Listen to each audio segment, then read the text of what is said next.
Holy macaroni.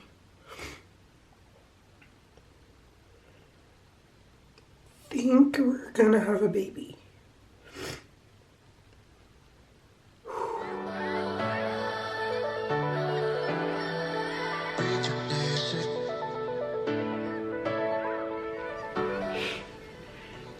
Hello people. It's been a hot minute, so welcome back. I haven't seen you guys in a long time. It's been a hot minute, so let's kind of jump into the story. So if you haven't figured it out, I'm expecting a baby, a miracle baby from God himself in heaven. I know how it happened, but like totally left field, was not expecting this at all. So what I'm gonna tell you guys today is a brief little story about how I found out I was expecting baby Revelle, and then kind of tell you how I felt the first trimester, because I'm officially in the second trimester. Praise Jesus in heaven. It was a long 14 weeks. Thank you, Jesus. So let's get started. I had my last cycle in February. I want to say February 11th was like cycle day 1. Normal cycle, like usual. I track, I think I made a video back in like November where I talk about like our fertility issues and stuff, and how I'm constantly tracking things daily. Well, I continue to track things daily. If you do not know, I've been diagnosed with polycystic ovarian syndrome. I'm insulin resistant, and so those things kind of play a role in like your fertility. But I still had a cycle every month. I ovulated every month. I don't have cysts on my ovaries, thank you Jesus, so that's like a plus. So I never, like, I have PCOS, but I really believe that it's a little tagged to me because of my weight, but that's another story for another day. Anywho, after my cycles are usually 4 days long, so I start testing for ovulation on cycle day 10, and then I want to say like cycle day 16 I ovulated. So I didn't think much of it. I didn't track baby dancing this month because we only did that once. We were on Mardi Gras break from school. It was very hectic. We had my husband's niece here because we were taking her to driver's ed where we're at. So it was just a really hectic month. We had put off trying to conceive after our January cycle when we had issues with getting our genetic testing back. And so we just told each other like, hey, let's just wait, do genetic testing, get those results. And then whenever that happens in 2020, we can resume full force where we are, maybe look into treatments in the fall like we were supposed to do. So that was the plan, y'all, the plan. We had a plan. If you know me, I am a planner. Like, I like things planned accordingly. I don't like surprises. I don't like to not be in control of situations, but y'all, when I tell you God is funny, God shows you day in and day out that he is the one in control, and I am not in control, and I learned that. So I literally had zero symptoms. I'm the kind of person where I will binge watch YouTube 2-week wait videos nonstop, and I am symptom spotting, and I have everything under the sun, and then bam, negative test. I've been doing that for almost 2 years. But this time, like, because we kind of said out of sight, out of mind, we weren't worried about 2-week wait. I mean, it is what it is. Cycle was gonna come no matter what. I didn't really watch videos, and the only symptom I remember having was intense cramps. But once again, I always get cramps before my cycle starts, but it was different, y'all. It was different. So usually I would have, like, the week before my period starts, I would have lower back and like lower thigh cramps. That was like usually an indicator like, hey girl, Aunt Flo's about to come knock on that door in like a week or something. But this was different. I had really, really, really bad uterine cramps. And I never have uterine cramps. Like even on my period, I don't have uterine cramps. And so I remember at work, I'm sitting there with my 2 PLC partners, my science partners, and then one of the ELA teachers is in the lounge with us. We're eating lunch or whatever. And I remember just telling them like, y'all, I'm going to have the worst period of my life. And they were like, why? I was like, I've never had cramps this bad before, ever. And that was the first week of March. And I just remember telling them like, it's gonna be brutal. Like if this is going on and I still have a good week and a half until my actual period starts, like Lord help me, it's gonna be rough. And that's kind of out of sight, out of mind. In the meantime, my PLC partner, who's also my neighbor, told me that she was expecting, and I was excited because she had just talked to me, not even like a couple weeks prior to that, her and her husband were gonna try for baby number 2. And she knew my struggles and stuff, so I just thought it was exciting. Like, wow, like I wish I could say that I was gonna try and then bam, it happened. Like, that's one of the fortunate people, and I was so excited that, you know, one of my friends is about to have a baby. And I just kind of went on with life. Like, it is what it is. Well, Saturday, March 7th, I was in my feelings that day, y'all. I was going back to my hometown to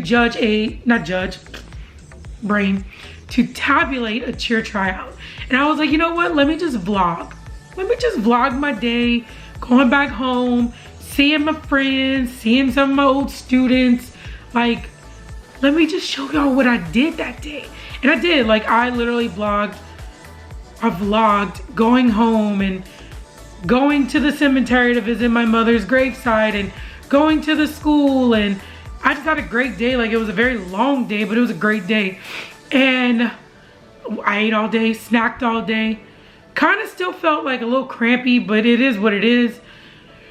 I had this like weird, like intense urge around like 7 p.m. that night, and I still hadn't left yet.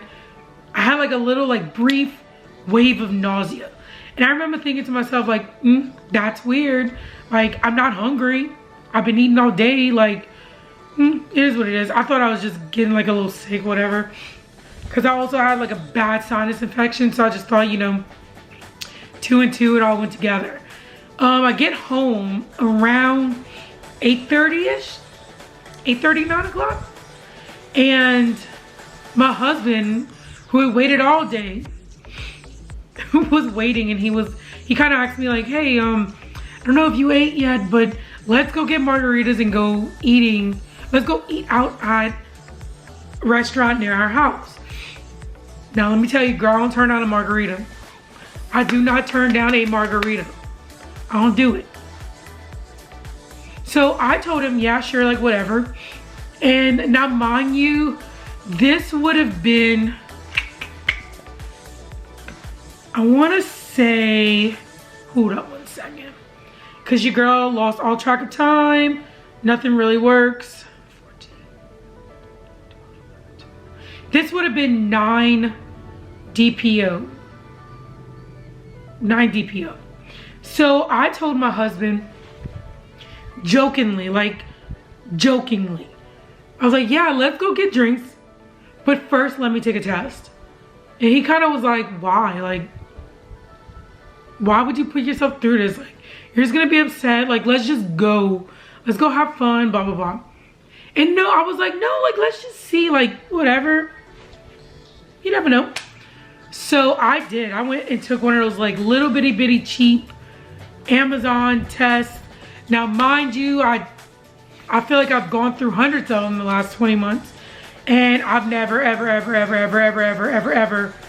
seen a second line. Like, I thought that those tests just, like, I never saw it before. Y'all, 9 o'clock at night, I took that test. It had the, not faint, because you could see it, it was faint. It was faint, but not super faint. 2 lines. I freaked out, like, freaked out. You have no idea. I texted my best friend And now, granted, she doesn't have any kids, but she's been there like from the jump. She knows everything that I've gone through. I said, girl, what do you see? Like, what do you see? And she sent back, girl, you pregnant? I texted my other best friend who has 2 children. And I said, hey girl, do you see what I see? She sends back that she is sobbing. She was like, you're going to be a mom. Now, mind you, my husband's in the living room. This is the living room.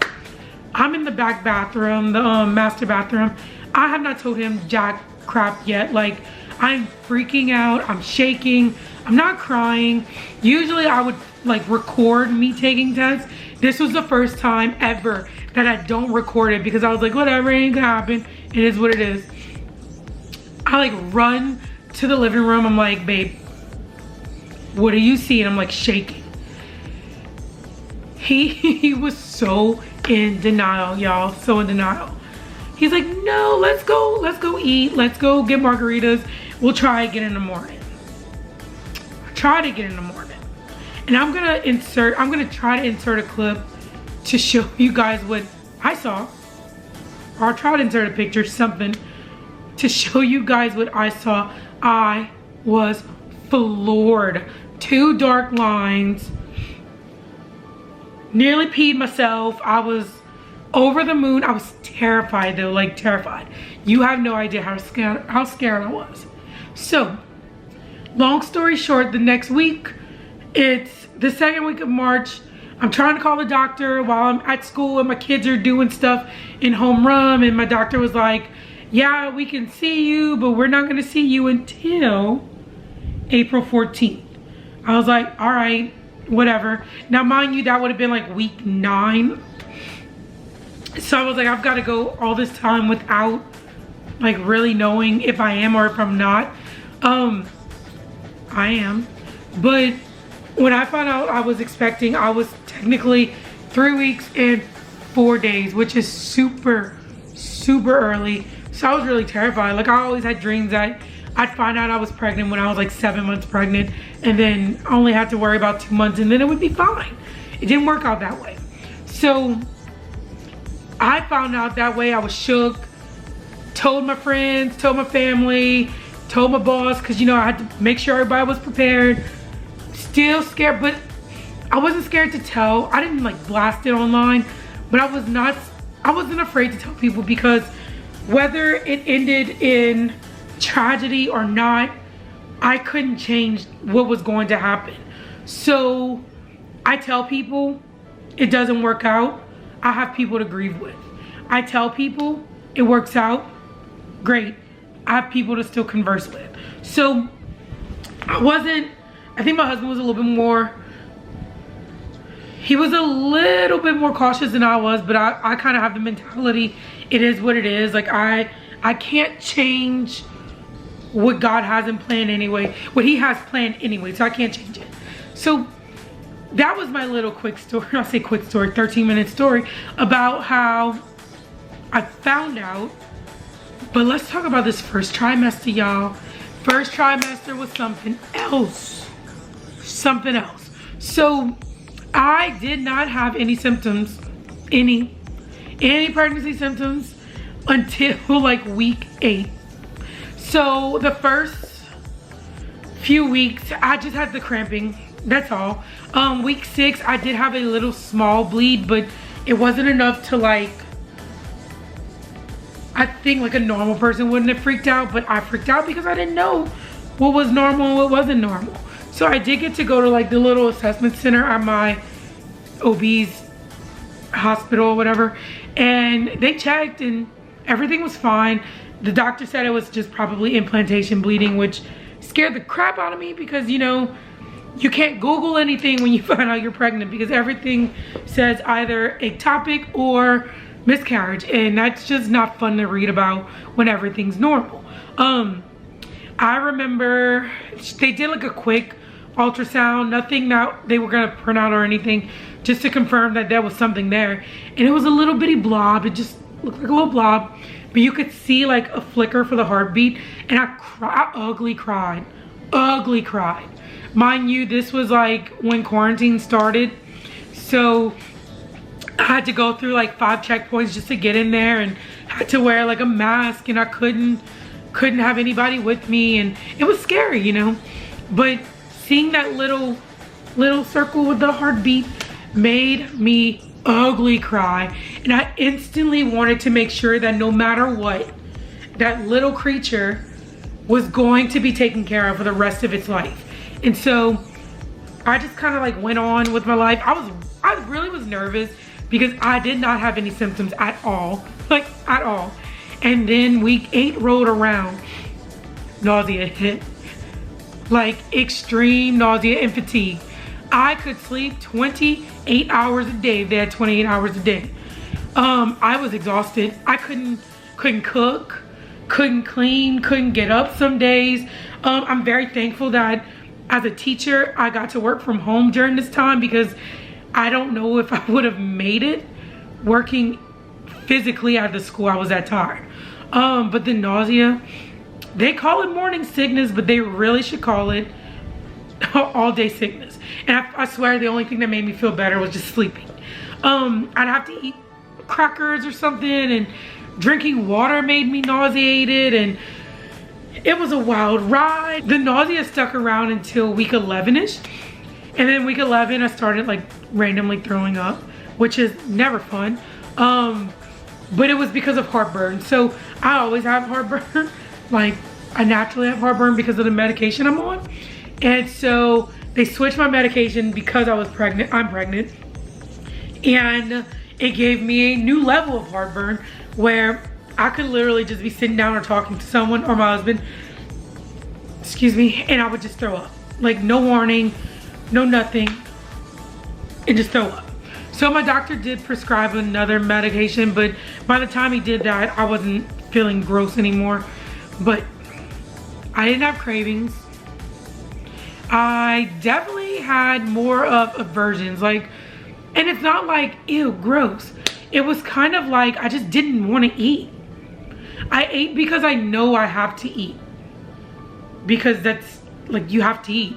But other than that, like, I have friends that would tell me, you know, little snacks a day, like eat little bitty meals and you'll be fine. I had to force myself just to eat 3 meals a day, and I'm still kind of like that, and I'm 15 weeks now, 15 weeks and some change, and I'm still like that. Like, I don't really have an appetite. I'm drinking more water though, thankfully, but I just kind of don't. I eat because I have to. I don't have these wild cravings. I don't make my husband go get something at 3 in the morning. Like, I'm not like dying to eat ice cream. Like, it's not like that for me. Like, it's really not. I've lost weight since I found out I was pregnant, only because I've been so sick. I do have to take my blood sugar 4 times a day because of my insulin resistance. We just want to make sure, my doctor wants to make sure that I'm not, like, my numbers don't act ridiculous, which they've been fine lately. So that's pretty much the story. The first trimester was rough. It was rough. We are finding out baby Revelle's gender soon, but we don't know if we want to tell people the gender, so stay tuned for that, I guess, maybe. But other than that, I feel 100% better than I did 3 months ago.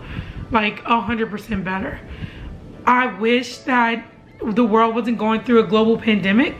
It's kind of already a lonely situation in the first trimester, where you don't really tell people what's going on, because especially if you're like me and it's your first time having a child, or first time ever being pregnant, you don't really know what to expect, and you kind of wish you could talk more to people face to face to get that, like that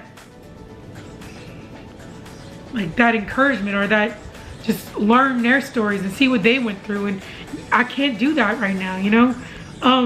Social distancing, that was a time, like when we first started social distancing, I want to say, that I was really depressed. Like, you find out you're pregnant, bam, you have to stay home, you can't go nowhere except to your doctor, you can't really be around people, And then my husband got diagnosed with COVID-19. So that's another story in itself. And we were isolated from each other for almost a month. And so I think I went through like little bitty bouts of depression that it just made me really sad, and I just felt so alone.